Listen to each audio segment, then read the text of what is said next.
Hi everyone, let's look at how we can solve this cubic equation here.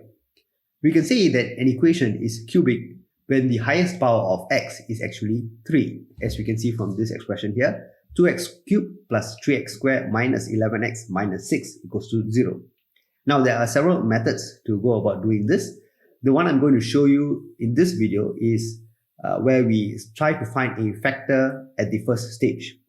Now, in order to find a factor, we look at the constant here, which is minus 6, all right, or 6. So what are the factors of 6?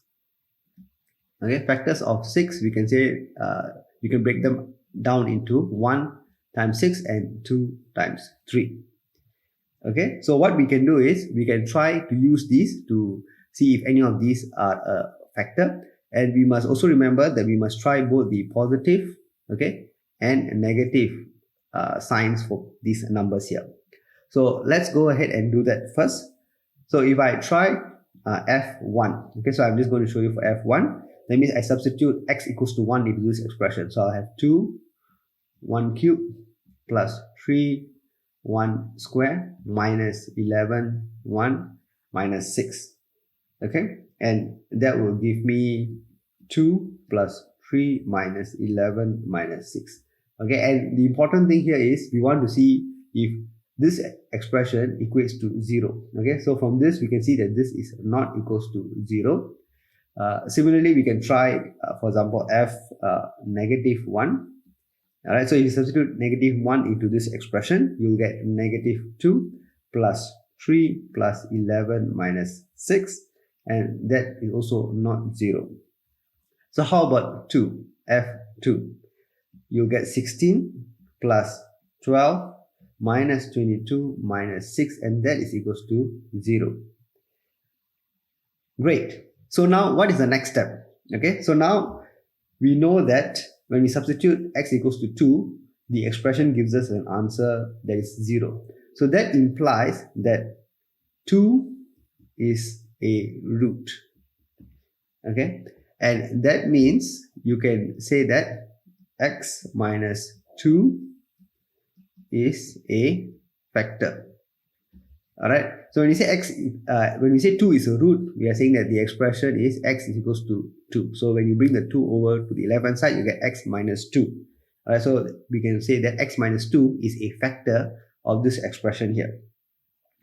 So the next step we can do is we can now do the first level of factorization and say that this full expression here, 2x cubed plus 3x squared minus 11x minus 6 is actually equals to the first factor, x minus 2, followed by a quadratic expression. So ax squared plus bx plus c.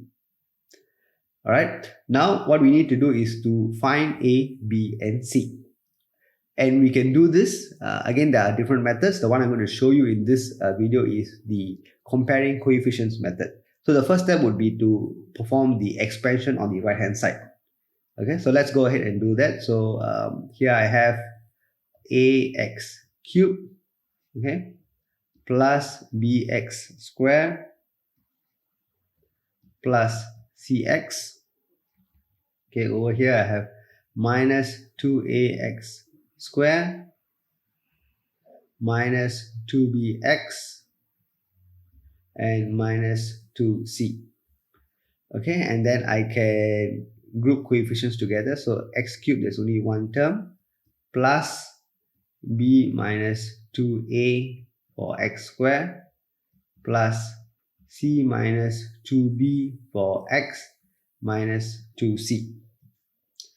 Okay, so now that we have all of this, we can go ahead to compare coefficients. So if you look at x cubed, we have one term here on the left hand side and on the right hand side. So 2x cubed is equals to ax cubed. Okay, so a is equals to 2. All right. Again, c is quite straightforward because c is the constant. So minus 6 is minus 2c. So minus 2c equals to minus 6. So c is equals to 3. Okay, to solve for b, okay, to solve for b, you have two expressions. You can either take the x squared or the x. So let me take the x squared. So b minus 2a is equals to 3. So b minus 2a is equals to 3. b minus a is 2, so this is 4 equals to 3. b is equals to 7.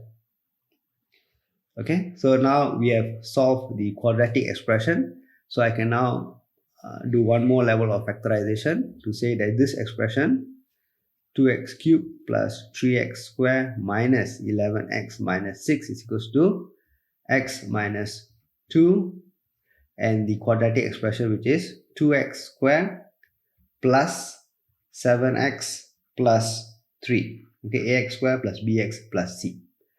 Okay, so this quadratic expression, you can factorize it using your known methods, your cross method, your box method, or the quadratic formula. Okay, and you will get x minus 2 and 2x plus 1 and x plus 3. Okay, so now that you have it fully factorized, you can write down the final answer that x is equals to 2, negative half, and negative 3. Okay, so that is the final answer here. Okay, so in this video, I've shown you how to go about solving a cubic expression. Alright, so the first step is to find the factors, alright, based on the constant in the expression. And after you find a factor, you can now rewrite it in this form where you have the first factor followed by the quadratic expression. Then you expand it, and after you do the expansion, you compare coefficients and you finally solve the quadratic expression.